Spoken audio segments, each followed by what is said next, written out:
நீங்க எப்படி பார்த்தாலும் வந்து ஈரான் அதிபர வந்து நம்ம வந்து ஒரு சர்வாதிகாரியா நம்ம பார்க்கவே முடியாது.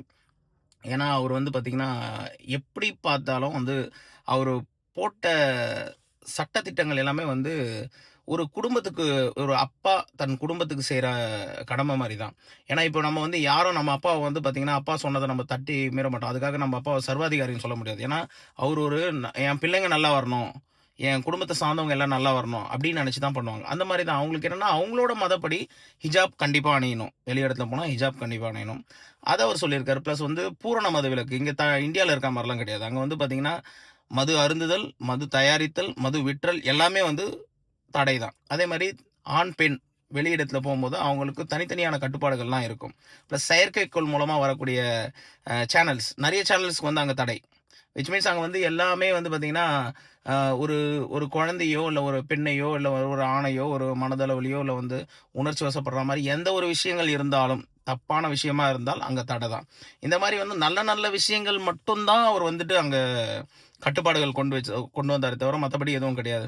பிளஸ் அவங்க அதெல்லாம் இல்லாம வந்து பார்த்தீங்கன்னா, அவங்க வந்து அ நெறைய விஷயங்கள்ல வந்து பார்த்தீங்கன்னா, மக்கள தன் வசம் வச்சு அவங்கள ஆல்மோஸ்ட் என்ன 37, 40 வருஷம் வந்து கண்ட்ரோல்ல வச்சிருக்காருன்னா, சும்மா சாதாரண விஷயம்லாம் கிடையாது. இத வந்துட்டு நெறைய பேர் அத திரிச்சு சொல்லி அவர வந்து ஒரு கெட்டவர் மாரியான ஒரு பிம்பத்தை ஏற்படுத்தினாலும், குழந்தைங்களோட மனசுல இப்போ விழுந்துச்சு இல்லைங்களா? 186 குழந்தைகள் எலிமெண்டரி ஸ்கூல் குழந்தைங்க இறந்ததுனால, குழந்தைங்களோட மனசுல என்ன ஆயிடுச்சு இப்போ?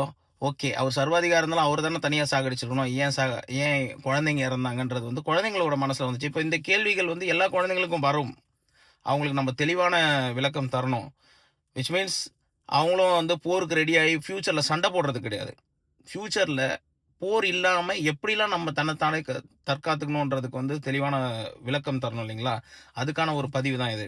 இத தாண்டி வந்து யுஎஸ் வந்து யுஎஸ் டைரக்ட்டா அடிக்காம ஒவ்வொரு கண்ட்ரியோட சேர்ந்து சேர்ந்து எவ்ளோ பெரிய பெரிய பெரிய லெஜண்ட்ஸ் எல்லாம் அடிச்சு காலி பண்ணியிருக்காங்கன்றது வந்து நெறைய விஷயங்கள் இருக்கு. அத நம்ம அடுத்த வீடியோல பார்ப்போம்.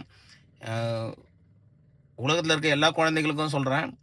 ஒரு தந்தை வந்து ஏதோ ஒரு வகையில வந்து உங்கள கண்ட்ரோல் பண்றாருன்னா, அது உங்க நல்லதுக்காக தான். அது வந்து கெட்டது கிடையாது. அந்த மாரி தான் அவரு பண்ணாரு. கடைசில அவரோட கெட்ட நேரம் எல்லாமே முடிஞ்சு போச்சு. அவரு போனதும் இல்லாம இந்த 186 குழந்தைகள் எலிமெண்டரி ஸ்கூல் குழந்தைங்க இறந்தது வந்து ரொம்ப பெயின்ஃபுல். எனக்கு நான் இது விஷயத்த பத்தி நான் நெறைய விஷயங்கள் பேசணும்னு நெனச்சேன். பட் என் பையன் மூலமா இந்த வீடியோ மூலமா நான் பேசுறேன். கண்டிப்பா no war. Always no war. நம்ம அடுத்த சந்ததிகள் இதுக்காக ரெடி ஆகட்டும்.